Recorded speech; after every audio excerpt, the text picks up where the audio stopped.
What if your life could change in a single moment? A devastating loss, a hidden truth, and an unimaginable connection to the past. Welcome to a tale of heartbreak, betrayal, and redemption. As secrets unravel, the world of a wealthy family will never be the same. Make sure to hit that subscribe button so you don't miss a second of this gripping story. It was an icy November morning in Vermont, and the cemetery was cloaked in an eerie fog that seemed to echo the somber silence. William Carter, a man of rigid discipline and cold demeanor, walked his usual path to the grave of his late daughter, Emily. Clutching a bouquet of white lilies, he braced himself for the flood of memories that always came with these visits.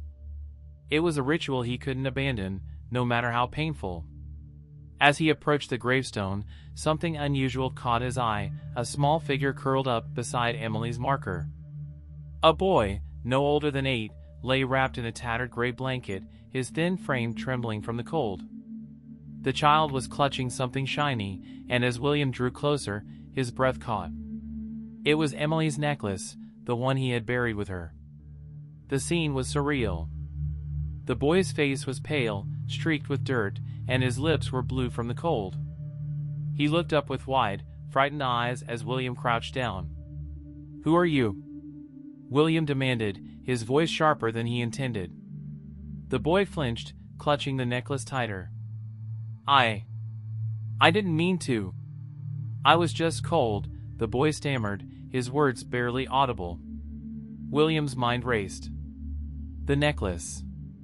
The one that had been sealed in the casket. A dozen questions clawed at him, but the boy's vulnerable state tugged at something deep within, a feeling he had buried long ago. Before he could say more, the sound of crunching gravel announced the arrival of the groundskeeper. "Mr. Carter, is everything all right?" the man called, eyeing the boy with suspicion. William straightened, his mask of authority snapping back into place. "Call the police," he ordered. The boy's eyes widened with terror, and he began to back away, but William's gaze softened as he noticed the boy's frailty. The child was barely holding himself upright, and his thin arms trembled as he tried to stand. "Wait," William said, stopping the groundskeeper. He turned back to the boy. "What's your name?" "Ethan," the boy replied, his voice shaking.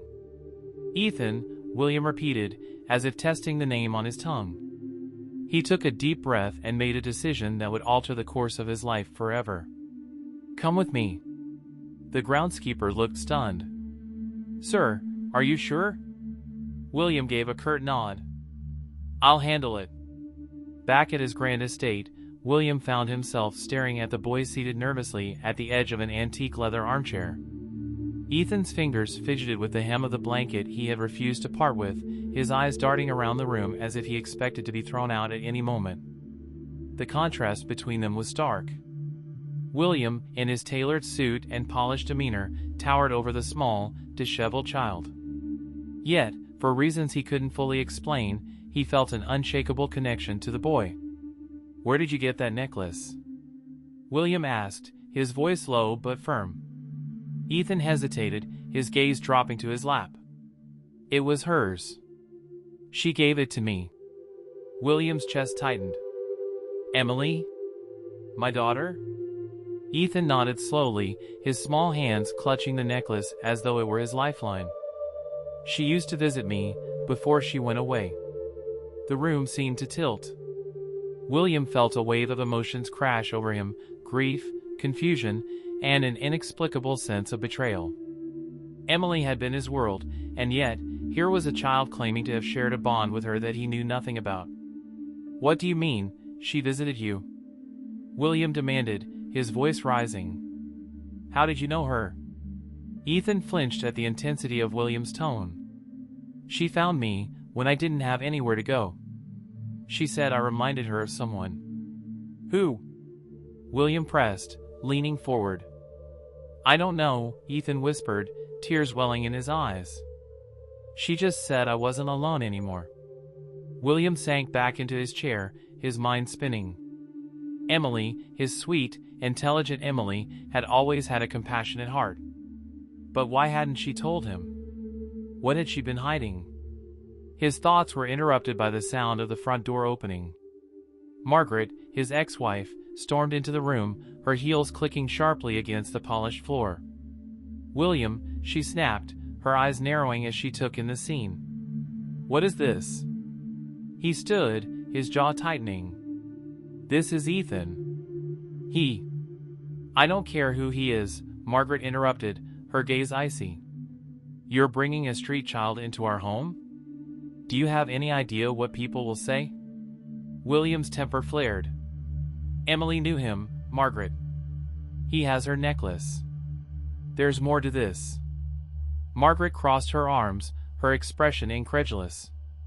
"This is exactly the kind of impulsive behavior that ruined us, William. Always chasing ghosts." Ethan shrank into the chair, his small frame trembling under Margaret's harsh gaze. William stepped between them, his voice firm. "He's staying. At least until we figure this out." Margaret scoffed. "Fine. But don't expect me to be part of whatever mess this is." She stormed out, leaving an uneasy silence in her wake. William turned back to Ethan, who was staring at the floor. "I'm sorry," the boy mumbled. "I didn't mean to cause trouble." William's heart softened. "You're not the problem, Ethan. We'll figure this out. Together."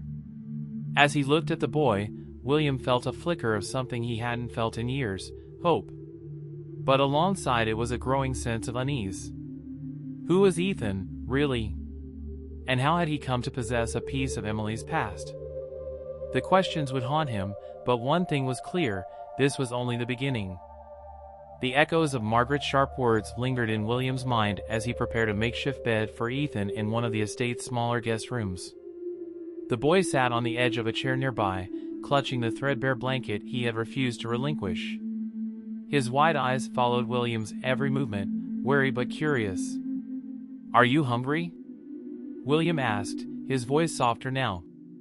Ethan hesitated, then nodded. "A little."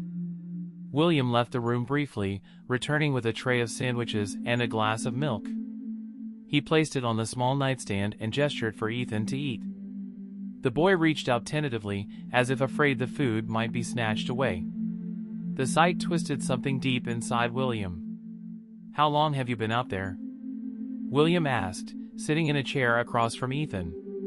The boy looked up, his face pale and gaunt. "I don't know, a while." "Where are your parents?" Ethan shrugged. "My mom's gone. She got sick and never came back." "And your father?" "I don't have one," Ethan said simply, his gaze dropping to the floor. William's chest tightened. The boy's answers were short, but the weight of what he wasn't saying spoke volumes. "Why were you at Emily's grave?" William pressed. Ethan swallowed a bite of his sandwich, wiping his mouth with his sleeve before answering. "It was the only place I felt safe. She told me, if I ever needed a place to go, I could find her there." The mention of Emily's words sent a jolt through William. His daughter had clearly formed a bond with this boy, but why? What had she seen in him that she hadn't shared with her own family? "I need you to be honest with me," William said, leaning forward. "How did you get that necklace?" Ethan's small hands fidgeted with the chain. "She gave it to me before she went away. She said it was special, and I should keep it safe." William struggled to keep his composure. The necklace had been Emily's most cherished possession, a gift from him on her 16th birthday. For her to have given it to Ethan. "Did she ever tell you why she gave it to you?" Ethan shook his head. "She just said it belonged to someone she loved." The words struck William like a blow. Had Emily found in Ethan something she couldn't find in her own family? A connection, perhaps, that she had felt was missing at home? The thought was unsettling. The next morning, William awoke to the sound of Margaret's raised voice. He descended the grand staircase to find her in the foyer, speaking heatedly to two sharply dressed men, lawyers, by the look of them. "William," she said, turning as he entered. "You need to listen to reason. This situation could become a scandal."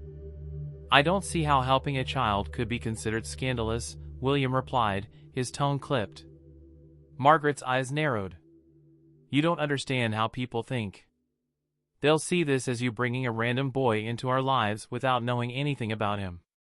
It's reckless. I'm not sending him away, Margaret. One of the lawyers stepped forward. Mr. Carter, if I may?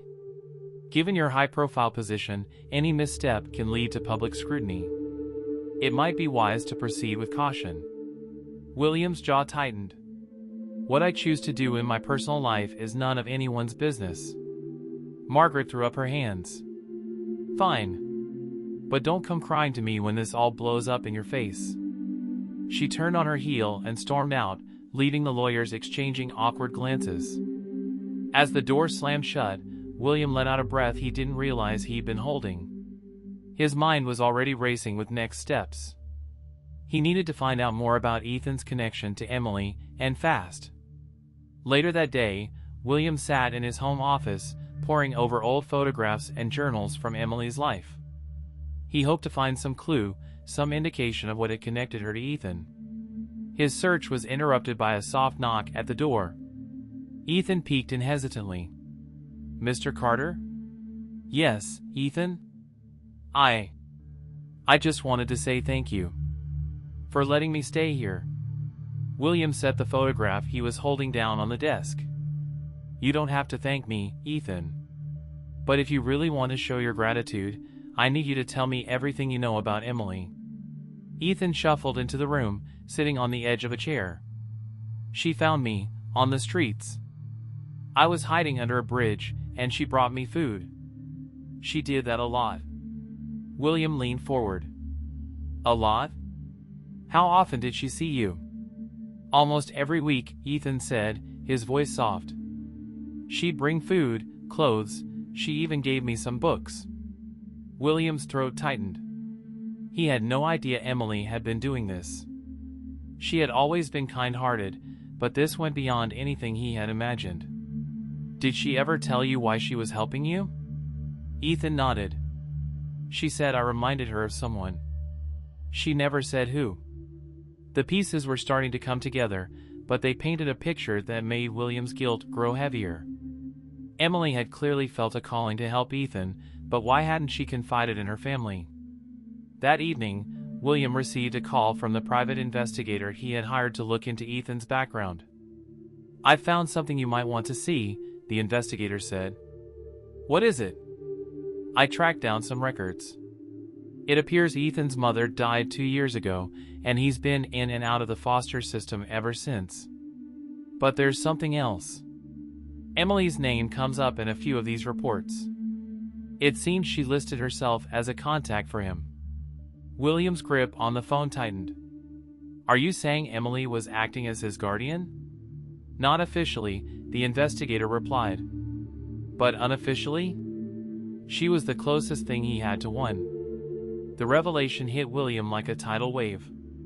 Emily hadn't just been helping Ethan, she had taken him under her wing, effectively becoming his protector. And she had done it all without her family knowing. As he hung up the phone, William felt a mix of emotions, pride in his daughter's compassion, guilt for not knowing about her secret life, and a burning determination to uncover the full truth. But the road ahead was bound to be fraught with challenges. If Emily had kept so much hidden, what else was lying beneath the surface? Ethan, William said quietly as he returned to the boys' room. We have a lot to talk about. The late evening air inside the mansion was tense, a quiet stillness that carried an unspoken weight. Ethan sat curled on the edge of the plush guest room bed, fiddling with the hem of his tattered blanket. Across from him, William leaned forward in a chair, his elbows resting on his knees, his piercing gaze fixed on the boy. You knew Emily, William said, his tone measured but probing. More than you've let on. I need you to be completely honest with me, Ethan. What exactly did she tell you about herself, about us? Ethan hesitated, the fear in his young eyes returning. She didn't talk about you much. Just that you were busy a lot and didn't understand her. The words hit William harder than he anticipated. He hadn't expected such a blunt echo of Emily's resentment, delivered so plainly from the mouth of a child. What else? William pressed, trying to mask the sting in his voice. She said she didn't like being in this house. She said it felt lonely, Ethan admitted, his voice barely above a whisper. But she liked being with me. She said I reminded her of someone. She never told me who, though. William leaned back, digesting the boy's words. Emily's loneliness wasn't a surprise.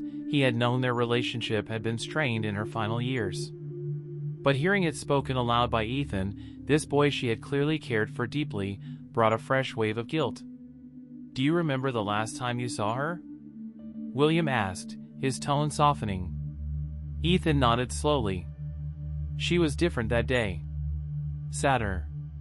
She told me she had to go away for a while, but she'd come back for me. She made me promise to keep the necklace safe until then." William's stomach churned.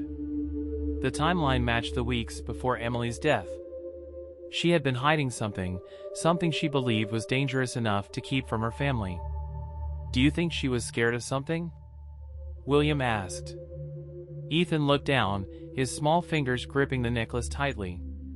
"Maybe," she said, "someone was making her life hard. A man. I don't know who." The mention of an unnamed figure sent a chill through William. Who had been troubling his daughter? Why hadn't she come to him for help? Determined to find answers, William contacted the private investigator again the next morning. "Focus on Emily's last 6 months," William instructed over the phone. "I want to know everything, where she went, who she saw, and especially if there's any record of her meeting someone suspicious." The investigator hesitated.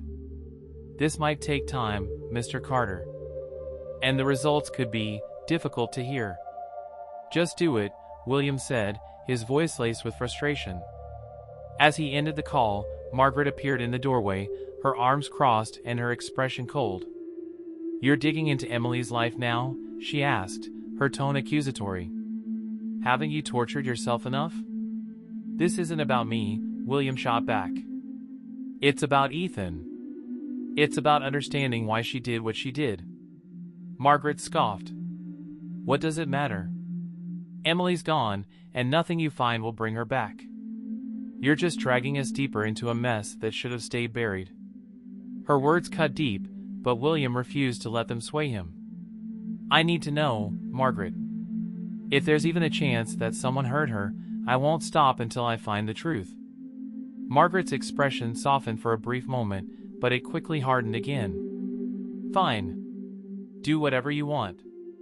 But leave me out of it." As she walked away, William felt the weight of the growing divide between them. Their marriage had crumbled long ago, but now it felt like any chance of reconciliation was slipping further away.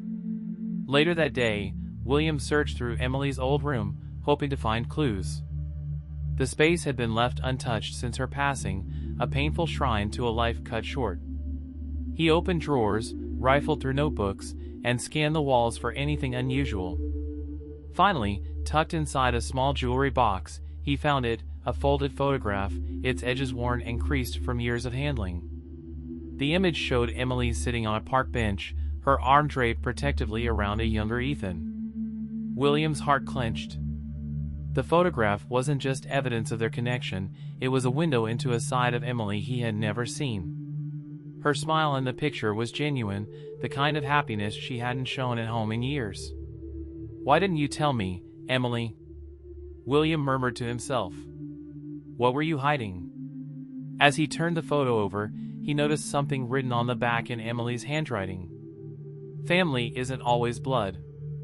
The word stung, and William realized with growing shame that Emily had sought something outside their family that she hadn't found within it: connection, purpose, maybe even love. That evening, as William sat in his study, Ethan wandered in timidly, clutching the blanket around his small frame. "Mr. Carter?" William looked up, motioning for the boy to enter. Do you think Emily would still be here if she hadn't met me?" Ethan asked, his voice trembling. The question caught William off guard. "Why would you think that?" "Because bad things happened after I met her," Ethan said, tears brimming in his eyes. "People told her to stop helping me. They said I was trouble." William stood and knelt in front of Ethan, placing a steady hand on the boy's shoulder. Listen to me, Ethan. What happened to Emily wasn't your fault. She made her own choices because she cared about you. That's what kind of person she was. Ethan sniffled, nodding slightly. I just miss her. I do too, William said, his voice thick with emotion. The bond between them was growing, but so were the questions surrounding Emily's life. As William comforted Ethan, a sense of urgency pressed against the edges of his thoughts. He needed answers, and soon. 2 days later, the investigator called back with his findings. You were right to be suspicious, the man said. Emily was meeting with someone regularly in the months before her death. A man named George Holloway. The name meant nothing to William. Who is he?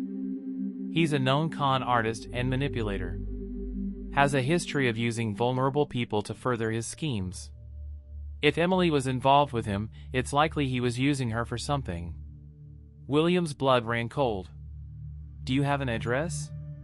Not yet, but I'm working on it. Be careful, Mr. Carter. This guy's dangerous. As William hung up the phone, his mind raced. George Holloway was the first solid lead he had, and it pointed to a much darker truth than he had anticipated. Whatever secrets Emily had been keeping, they were tied to a man who could still pose a threat, not just to her memory, but to Ethan and anyone else connected to her. William clenched his fists. He wouldn't let this man get away with whatever he had done. Ethan, William said firmly, we're going to figure this out. Together. But deep down, he knew the road ahead would only get darker. The tension in the air was palpable as William leaned against his desk, his mind churning with the investigator's words. George Holloway. The name alone felt ominous, carrying with it a weight that threatened to pull him under. In the corner of the room, Ethan sat quietly, his small frame almost swallowed by the oversized chair. William glanced at him, the boy's innocent presence a stark contrast to the darkness of the situation. Ethan, William began, his tone measured but firm, does the name George Holloway mean anything to you? Ethan's eyes widened slightly, and he shifted uncomfortably. Maybe. I think Emily mentioned him once. She said he was bad news. William knelt in front of the boy, his gaze steady. Did you ever see him? Was he around when Emily was helping you? Ethan hesitated, then nodded slowly. He came to the bridge once. He was yelling at her. I didn't understand everything, but he kept saying she shouldn't be there. He scared me. William clenched his jaw. The image of his daughter being confronted by a man like George Holloway made his blood boil. Do you remember what they were arguing about? Ethan fidgeted with the hem of his blanket. He said something about not wanting her to mess things up. He said she didn't know what she was getting into. The words sent a chill through William. It was clear that Emily had been tangled in something far more dangerous than he had realized. Later that evening, William pored over the information the investigator had sent. George Holloway's name appeared in various police reports, all tied to scams and illicit activities. Most alarming were the accusations that he exploited vulnerable children, using them to run errands and commit petty crimes. Was Emily trying to protect Ethan from this man? The thought haunted William, each new piece of information deepening his guilt for not knowing the battles his daughter had been fighting. As he sat in the dimly lit study, his phone buzzed. It was the investigator again. I've found an address, the man said. It's an old warehouse on the outskirts of the city. He's been seen there recently. William's heart raced. Does the police know about this? They've been watching him, but without solid evidence, their hands are tied. You should tread carefully, Mr. Carter. Holloway isn't someone to confront lightly. But William's mind was made up. He wasn't going to sit idly by while the man who had likely tormented his daughter walked free. The next morning, William prepared to visit the warehouse. He told Ethan to stay at the estate, promising to return soon. Where are you going? Ethan asked, his voice tinged with worry. Just somewhere I need to be, William replied, forcing a reassuring smile. Don't worry, Ethan. I'll be back. As he drove through the city, the upscale neighborhoods gave way to grittier streets, the kind of places he rarely ventured. The warehouse was a looming structure at the end of a desolate street, its windows boarded up and graffiti scrawled across its walls. William parked a short distance away, his pulse quickening as he approached the building. The investigator's warnings echoed in his mind, but the need for answers outweighed his fear. Inside, the air was thick with the scent of mildew and dust. Faint rays of sunlight filtered through the broken windows, casting eerie patterns on the floor. As William stepped cautiously into the space, he heard voices in the distance. "You're losing your grip, George. People are starting to talk." William crept closer, staying hidden behind a stack of crates. A tall, wiry man stood in the center of the room, his sharp features and restless movements unmistakable. "Let them talk," George Holloway snapped, his voice laced with irritation. "I've got everything under control." The conversation shifted, but one sentence made William's blood run cold. That Carter girl was trouble from the start. Should have shut her down sooner. Rage surged through William. He stepped out from behind the crates, his voice ringing out. "You're talking about my daughter." George turned sharply, his expression shifting from surprise to amusement. Well, if it isn't Daddy Carter. To what do I owe this pleasure?" William's fists clenched. "You exploited my daughter. You used her kindness and got her killed." George laughed, the sound cruel and mocking. "Oh, is that what you think? Your precious Emily waltzed into something she didn't understand, and I warned her to stay out of it. But she didn't listen. Stubborn, just like you, I'd bet." "You're going to pay for what you did to her," William growled, taking a step forward. George held up a hand, his smile fading. "Careful now.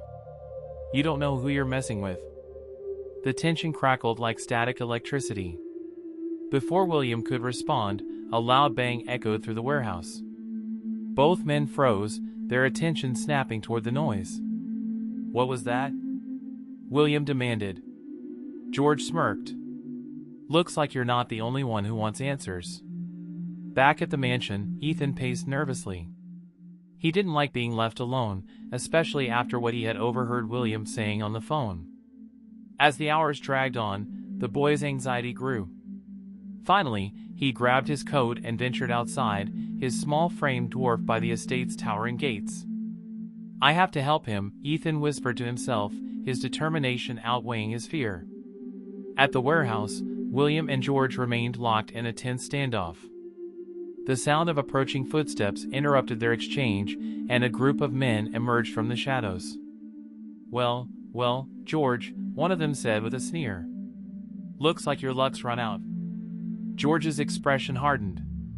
"You don't want to do this here." William stepped back, realizing he was caught in a much larger conflict than he had anticipated. The men seemed dangerous, their cold stares fixed on George with thinly veiled hostility. "Looks like you brought some company," one of them said, gesturing toward William. "Who's the suit?" "Nobody," George said quickly. He was just leaving. But William wasn't about to back down. "I'm not going anywhere until I get answers." The leader of the group smirked. "Answers, huh? You might not like what you hear." The room erupted into chaos as the men closed in. William found himself shoved aside as the group converged on George, their voices rising in anger. Amid the chaos, William caught a glimpse of a small figure entering the warehouse. His heart stopped as he realized who it was. "Ethan!" he shouted, his voice echoing above the commotion. The boy froze, his wide eyes locking onto William's. "What are you doing here?" William demanded, rushing to pull Ethan out of harm's way. "I wanted to help," Ethan said, his voice trembling. "You shouldn't have come," William said, his tone equal parts fear and frustration. Before they could retreat, one of the men noticed them. "Looks like we've got a family reunion," he sneered, stepping toward them. William shielded Ethan, his mind racing for a way out. But as the situation spiraled further out of control, one thing became clear: this was far from over. The situation in the warehouse escalated rapidly. William tightened his grip on Ethan's arm, pulling the boy behind him as the group of men advanced. George Holloway stood to the side, his sharp eyes darting between the intruders and William, calculating his next move. "Well, isn't this cozy?" the leader of the group sneered, his gaze shifting from William to Ethan. "Daddy and son out for a stroll? You really shouldn't have brought the kid, Carter." "He's not part of this," William said firmly, his voice edged with tension. "Let him go. This is between us." "Between us?" the man laughed, gesturing to George. "You don't even know what this is. You just walked into a hornet's nest, and you're too stupid to realize it." William felt Ethan tremble behind him, the boy's small hands clutching his coat. Every instinct screamed at him to protect the child, but the odds were stacked against them.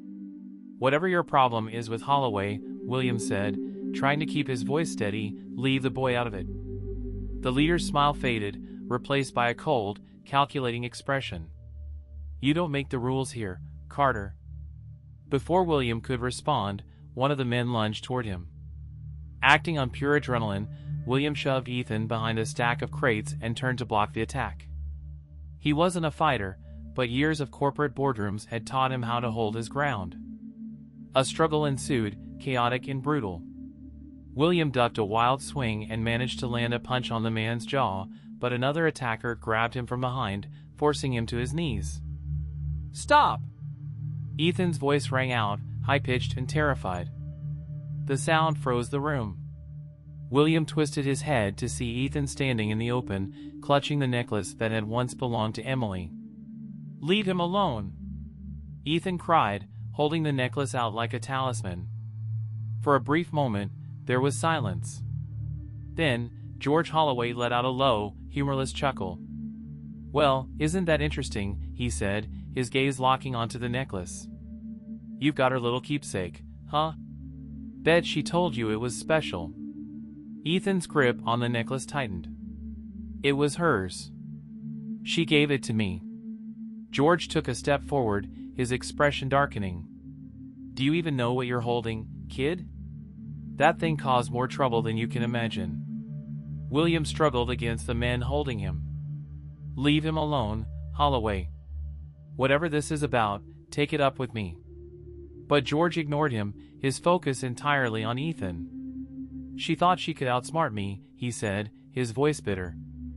"Thought she could fix everything with her bleeding heart. But all she did was make things worse." "What are you talking about?" William demanded. "What did Emily do?" George turned his attention to William, a twisted smile playing on his lips. "Your precious daughter thought she could play savior. She started digging into my business, trying to help kids like him. She didn't realize she was stepping into quicksand." "You're lying," William said through gritted teeth. "Oh, I wish I were," George said with mock sincerity. "She was brave, I'll give her that. But brave doesn't mean smart. She got in over her head, and it cost her." The words hit William like a punch to the gut. Emily had been trying to save Ethan, to expose whatever Holloway was doing. And it had led to her death. "You used her," William said, his voice low and trembling with fury. George shrugged. "She used herself. I didn't ask her to get involved. She made that choice all on her own."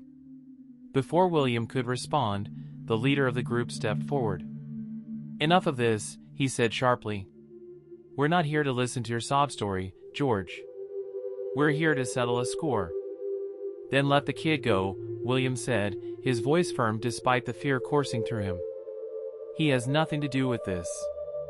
The man considered this for a moment, then nodded to one of his lackeys. "Take the boy outside. Let him go." Ethan clung to William, tears streaming down his face. "I don't want to leave you." "You'll be safe out there," William said, his voice breaking. "Go, Ethan. I'll be fine." The man dragged Ethan toward the exit, and William felt his heart break as the boy's cries faded into the distance. The confrontation turned violent again as the group closed in on George. William used the chaos to his advantage, breaking free from the men holding him. He stumbled toward the exit, desperate to find Ethan. Outside, the cold night air hit him like a slap. Ethan was nowhere in sight. "Ethan!" William called, his voice echoing through the empty street. A faint cry answered him. He followed the sound, rounding the corner of the warehouse to find Ethan cowering behind a dumpster. The boy's face lit up when he saw William. "I thought you weren't coming," Ethan sobbed as William pulled him into a tight embrace. "I'll always come for you," William said, his voice thick with emotion. "Always." They returned to the car and drove in silence, the weight of the night pressing down on both of them. Back at the estate, William sat Ethan down and knelt in front of him. "I need you to promise me something," William said. Ethan nodded, his eyes red and puffy. "Stay away from places like that. I can't lose you too." Ethan swallowed hard. "Okay. I promise." But as William tucked Ethan into bed that night, he knew the battle was far from over. George Holloway was still out there, and the truth about Emily's death was more elusive than ever. For the first time in years, William prayed. Not just for answers, but for the strength to face whatever lay ahead. The morning sunlight streamed through the tall windows of the estate, but the warmth did little to thaw the tension that lingered after the previous night's events. William stood by the kitchen counter, his hands gripping a steaming mug of coffee as he replayed the confrontation with George Holloway in his mind. The warehouse, the accusations, the necklace, it all formed a tangled web of questions he couldn't yet untangle. Ethan sat at the dining table nearby, absently picking at a plate of pancakes. His usual hesitance had deepened into an almost oppressive silence. William watched him, concern knitting his brow. "Ethan," William began softly, "are you okay?" The boy shrugged, keeping his eyes on the plate.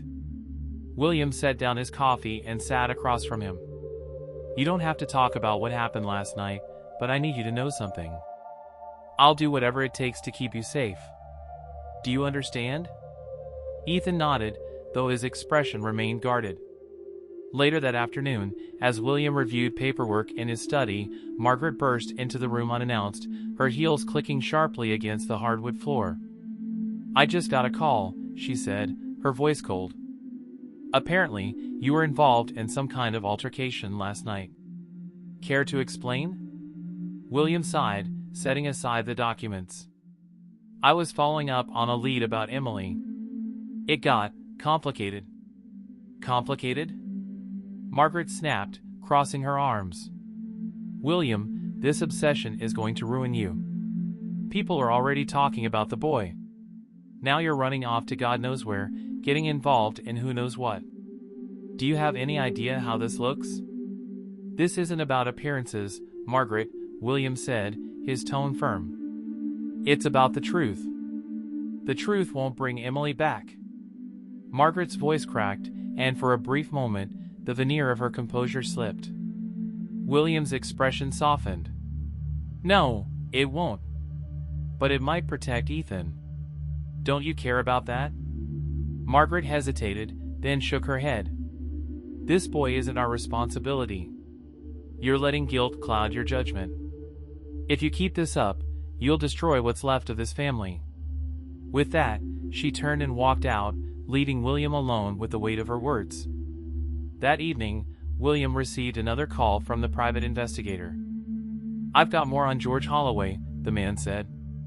"Looks like he's not working alone. There's someone else pulling the strings, someone with more influence." William frowned. "Who?" "That's the tricky part. Whoever it is, they're good at staying in the shadows. But I'll keep digging." William thanked him and hung up, his frustration mounting. He needed to act, but every step forward seemed to reveal another layer of deceit and danger. As the days passed, the tension within the estate grew thicker. Margaret had retreated to her own quarters, refusing to engage with William or Ethan. Meanwhile, William noticed small changes in Ethan's behavior. He was quieter, more withdrawn, and seemed to flinch at shadows.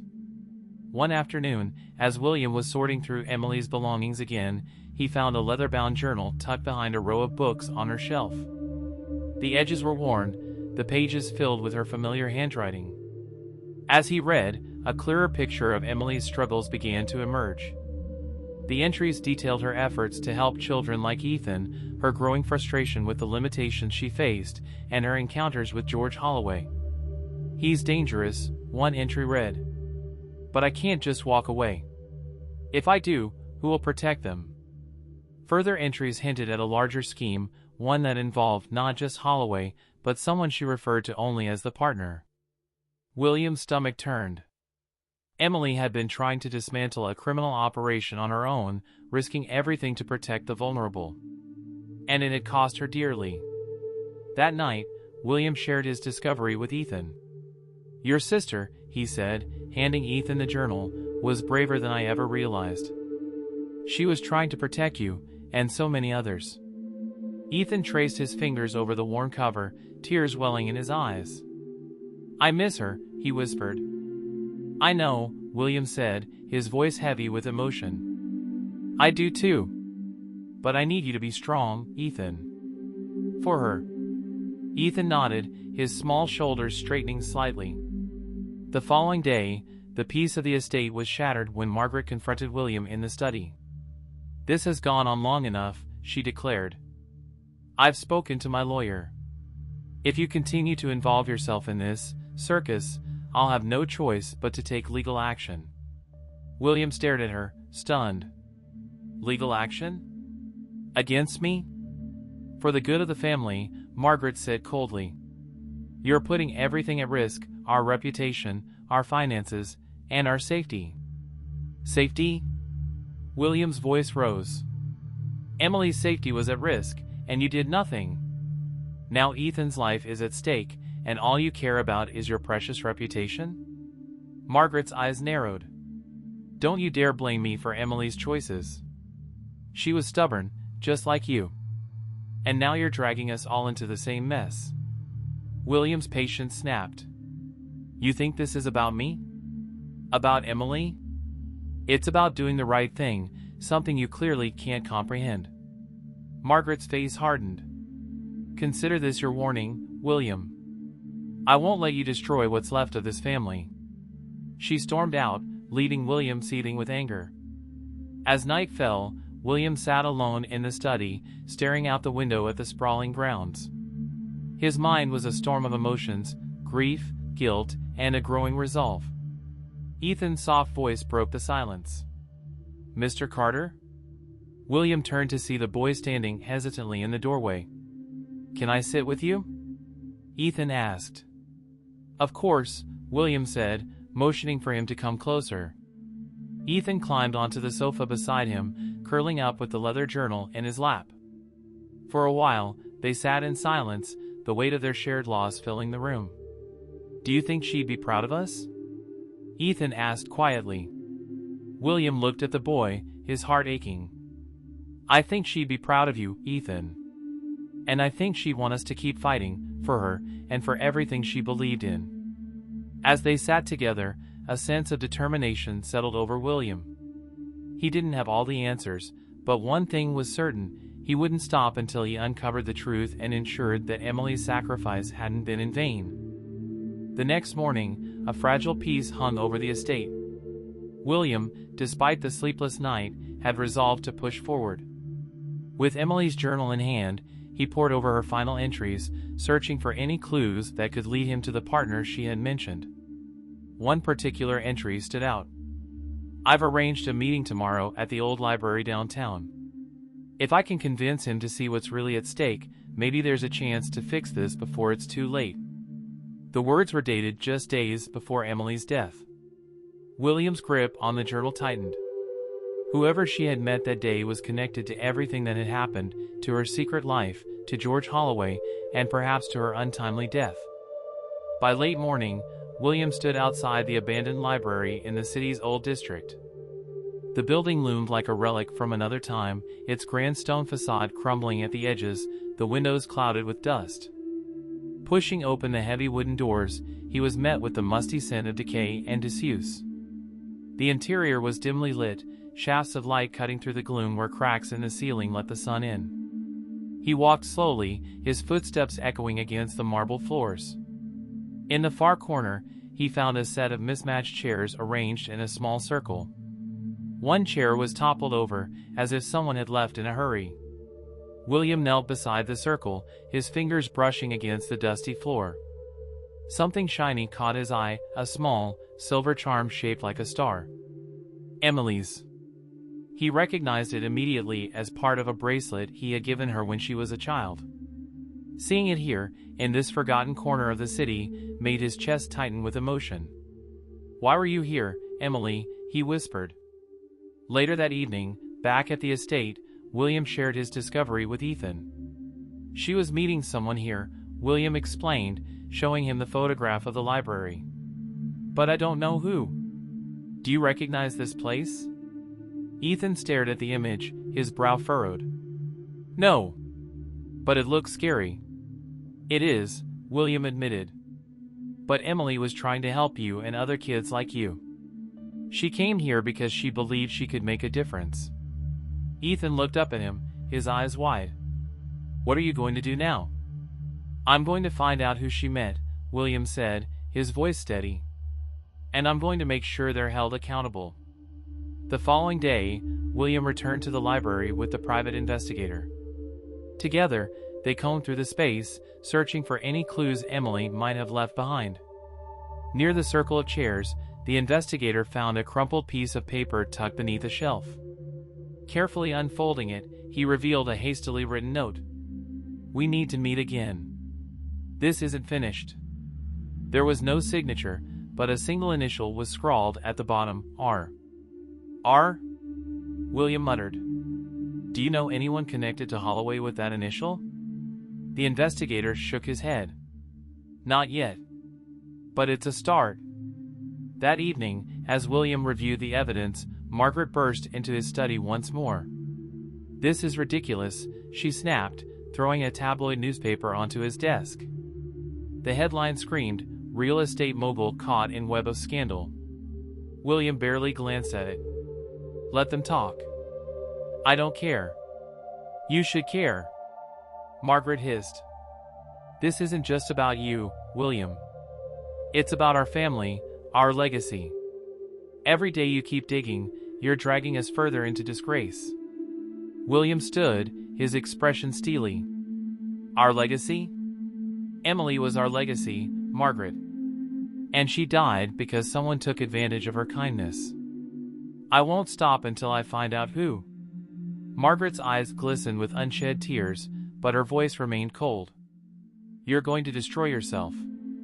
"If that's what it takes," William said firmly, "then so be it." Later that night, as the house settled into silence, Ethan wandered into William's study. "I couldn't sleep," the boy admitted, clutching his blanket. William motioned for him to sit by the fire. "Neither can I."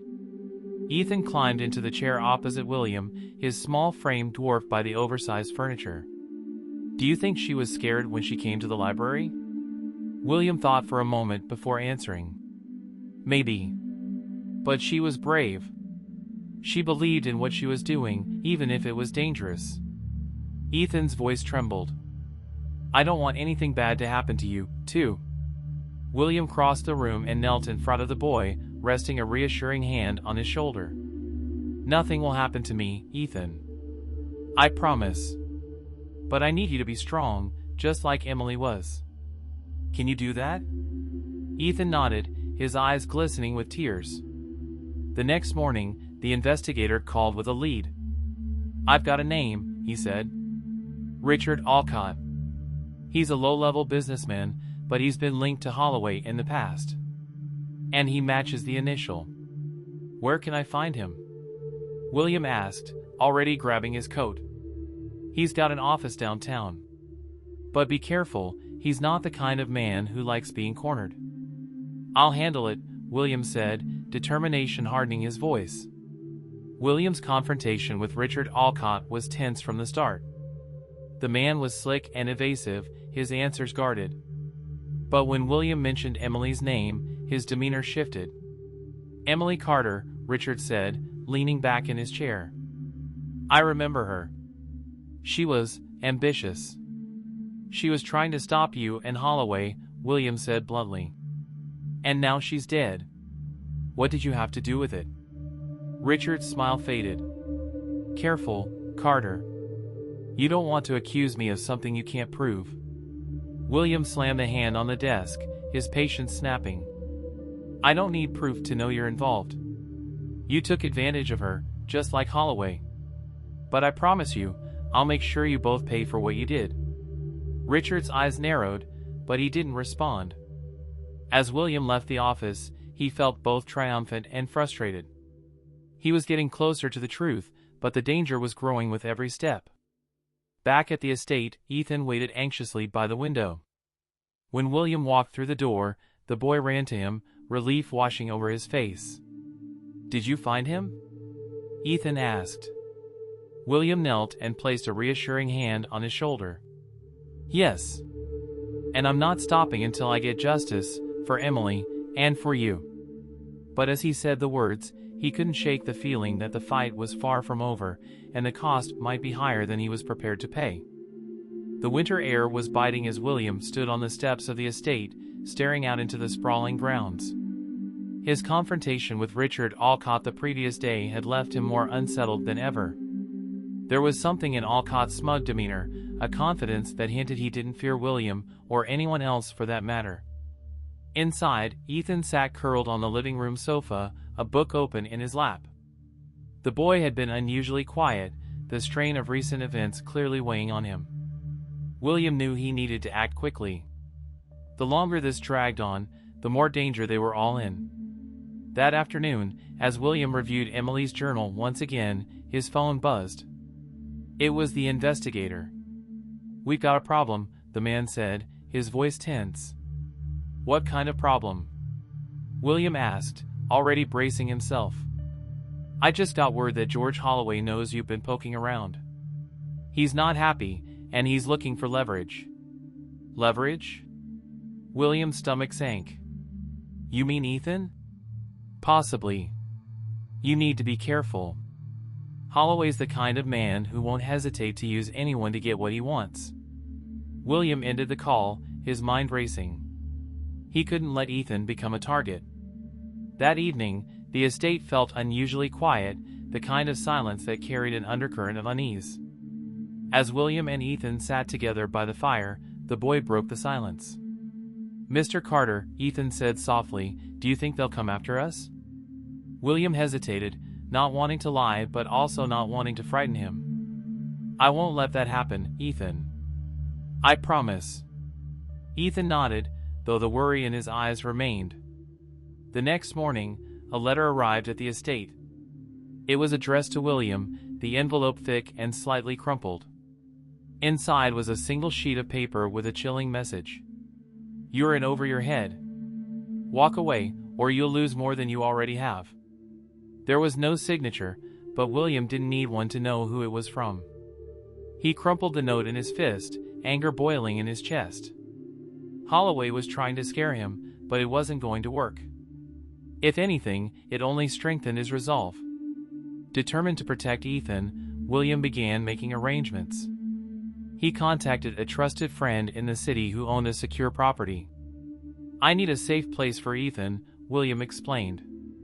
Somewhere no one can find him. Of course, his friend replied. I'll set everything up. When do you want to bring him? Tomorrow, William said firmly. That night, as William packed a small bag for Ethan, the boy appeared in the doorway, his expression anxious. Where are we going? Ethan asked. You're going to stay somewhere safe for a little while, William said, kneeling to meet Ethan's gaze. Just until I can make sure this is over. But I don't want to leave you, Ethan said, his voice trembling. I know, William said, his heart aching.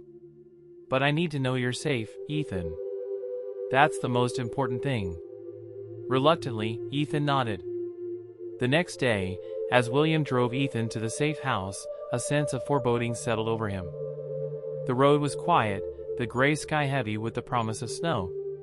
When they arrived, William introduced Ethan to his friend, a kind older man named Henry. Henry will take good care of you, William assured Ethan. Ethan clung to William, tears streaming down his face. Please don't leave me. William hugged him tightly. I'll be back for you. I promise. The drive back to the estate was tense. William couldn't shake the feeling that he was being followed. He glanced in the rearview mirror, his paranoia heightened by the recent threats. When he arrived home, the estate felt eerily quiet. Margaret's car was gone. She had been staying at a hotel in the city since their last argument, and the staff had all left for the evening. William entered his study, his mind racing with plans to confront Holloway. But before he could act, the sound of glass shattering echoed through the house. He froze, his heart pounding.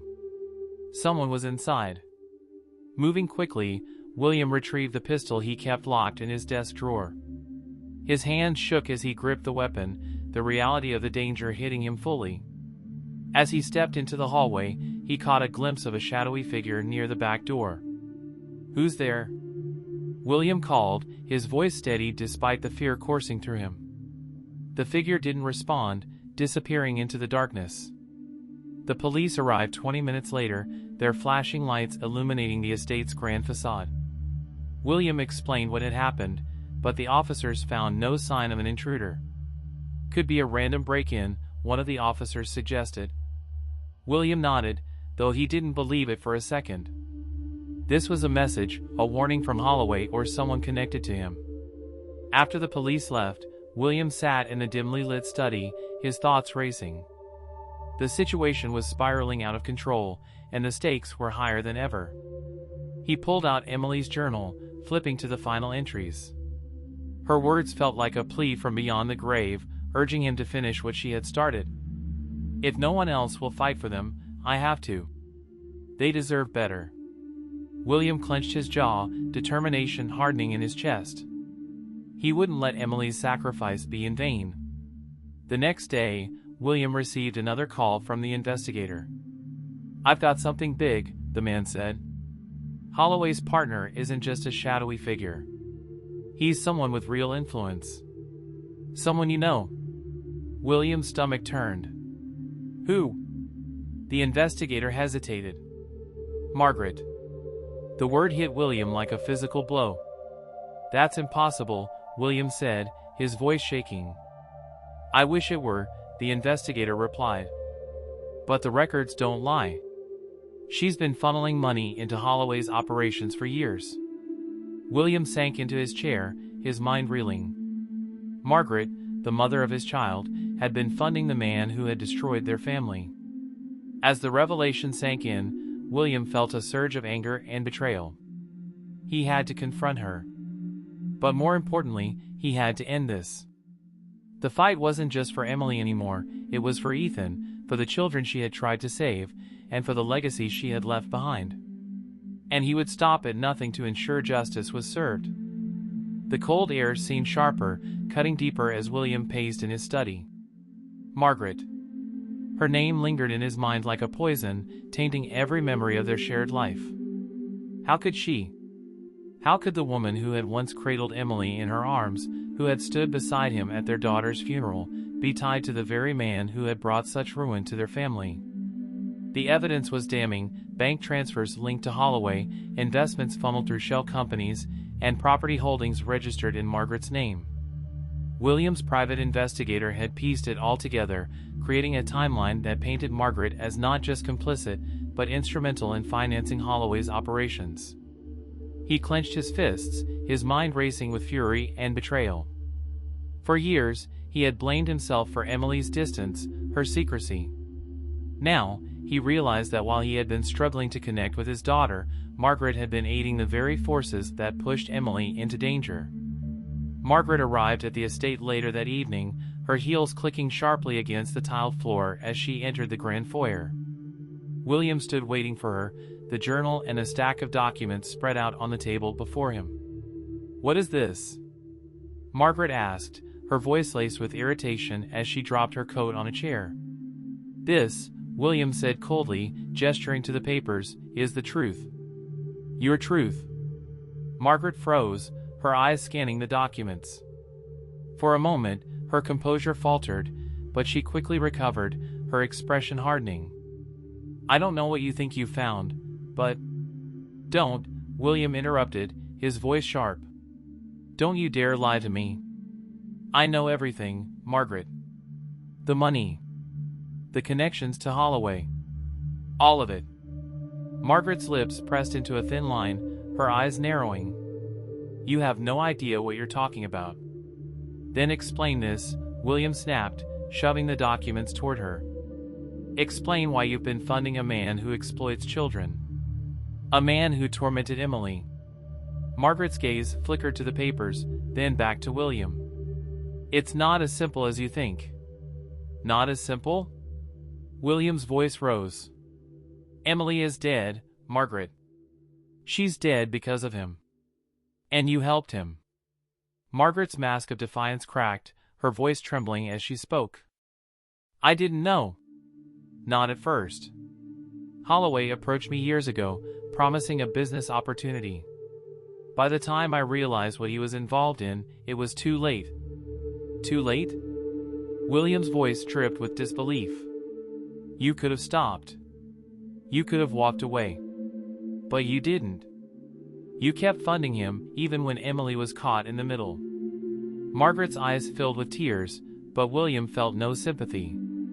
You didn't just fail her, he said, his voice low and trembling with anger. You betrayed her. Margaret sank into a chair, burying her face in her hands. I didn't know Emily was involved, she said, her voice muffled. I swear, William. If I had known. But you did know, William said, cutting her off. You knew enough to stay silent. And now, it's too late to fix it. Margaret looked up, her face pale. What are you going to do? William's expression hardened. I'm going to finish what Emily started. I'm going to bring Holloway down, and if that means exposing you, then so be it.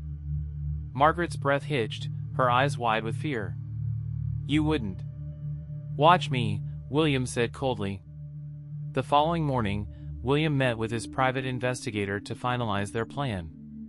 Holloway's operations were vast, but William now had the financial records linking Margaret to his schemes. It was a critical piece of evidence, one that could bring the entire network crashing down. I've already contacted the authorities, the investigator said. But we'll need something stronger to pin Holloway himself. He's slippery. Then I'll make sure there's no escape, William said. That evening, William arranged a meeting with Holloway under the pretense of negotiating a truce. The meeting was to take place in a private room at an upscale restaurant, a location William hoped would prevent violence. He arrived early, the tension in his chest building as he waited. When Holloway walked in, flanked by two men who looked more like bodyguards than business associates, William forced himself to remain calm. Well, Holloway said, his smile cold and mocking. William Carter. To what do I owe the pleasure? William gestured for him to sit. Let's not waste time, Holloway. We both know why we're here. Holloway's smile widened. Do we? You exploited my daughter, William said, his voice steadied despite the anger simmering beneath the surface. You used her kindness against her. And now, you're threatening her legacy. Holloway leaned back in his chair, feigning nonchalance. Emily was a sweet girl. Brave, even. But she got in over her head. You can't blame me for that. William's jaw tightened. I have proof of your operations. Financial records. Witnesses. It's over, Holloway. Holloway's smile faded, replaced by a glint of anger. You think you can just walk in here and threaten me? Do you have any idea who you're dealing with? I do, William said firmly. And I'm not afraid of you. The confrontation escalated, the tension in the room thick enough to cut. But before things could spiral further, a team of federal agents stormed in, their weapons drawn. George Holloway, one of the agents, announced, "You're under arrest for conspiracy, fraud, and child exploitation."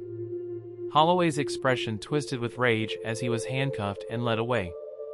William watched in silence, a mixture of relief and grief washing over him. Back at the estate, William found Ethan waiting for him. Is it over? Ethan asked, his voice small. William knelt in front of him, placing a reassuring hand on his shoulder. "It's over, Ethan. He won't hurt anyone ever again." Ethan nodded, his eyes glistening with tears. "I wish Emily could have seen this." William's throat tightened. "She would have been proud of you, Ethan. And I promise, I'll make sure her work isn't forgotten." As they sat together, the weight of the past began to lift, replaced by a fragile but growing sense of hope. The estate was quiet, bathed in the soft glow of an early morning sunrise. William stood by the window of his study, sipping coffee as he looked out over the sprawling grounds. The storm that had consumed his life for months seemed to have passed. George Holloway was in custody, and Margaret's financial ties to his operation had been exposed. Though the fallout was far from over, there was a sense of clarity now, a path forward. In the adjacent room, Ethan was seated at a small desk, carefully arranging photographs and mementos of Emily in a scrapbook. William watched him for a moment, a bittersweet smile tugging at his lips. Despite everything, the boy was resilient, a testament to the strength Emily had seen in him. "Mr. Carter?" Ethan called softly, looking up from his work. William stepped into the room. "Yes, Ethan?" Ethan held up the scrapbook, its pages filled with memories of Emily. "Do you think she'd like it?" William sat beside him, flipping through the pages. There were pictures of Emily laughing at the park, notes she had written, and even the silver charm that had fallen at the library. Each piece told a story of the daughter he had loved and the sister Ethan had adored. "She'd love it," William said, his voice thick with emotion. "You've captured her spirit perfectly." Ethan smiled, his eyes glistening. Later that afternoon, William met with his attorney in the estate's grand sitting room. They discussed the legal consequences of Margaret's involvement with Holloway. While she had been cooperative since the revelations came to light, her reputation was in tatters. "She's agreed to relinquish her claim to the estate," the attorney explained.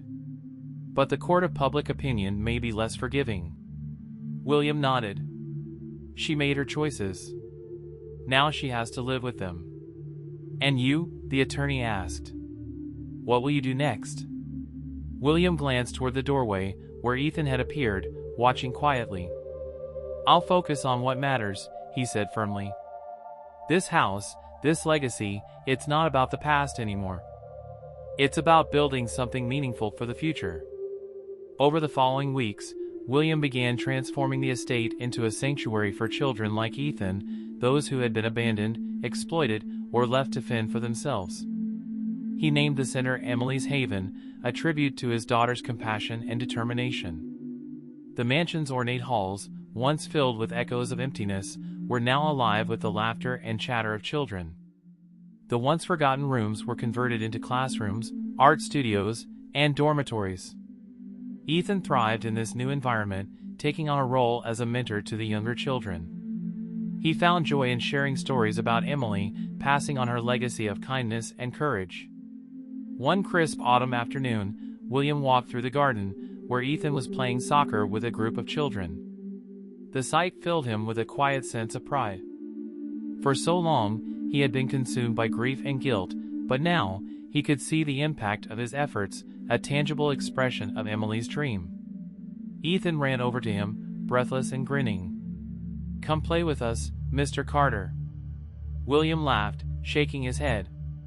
"I don't think I can keep up with you." "Come on," Ethan urged, tugging at his sleeve. "Emily would want you to." The mention of her name brought a lump to William's throat, but he nodded and followed Ethan onto the field. For the first time in years, he felt a lightness in his heart, a sense of connection that had been missing for far too long. That evening, after the children had gone to bed, William visited Emily's grave. He knelt by the marker, tracing her name with his fingertips. "I hope you're proud of what we've done, Emily," he whispered. "Your work, your heart, it lives on." As he stood to leave, he noticed something near the base of the gravestone. It was a small charm, shaped like a heart, glinting in the moonlight. William picked it up, a smile spreading across his face. He knew it hadn't been there before. It was as if Emily herself was leaving a message, a sign that she was still with him, guiding him toward the future.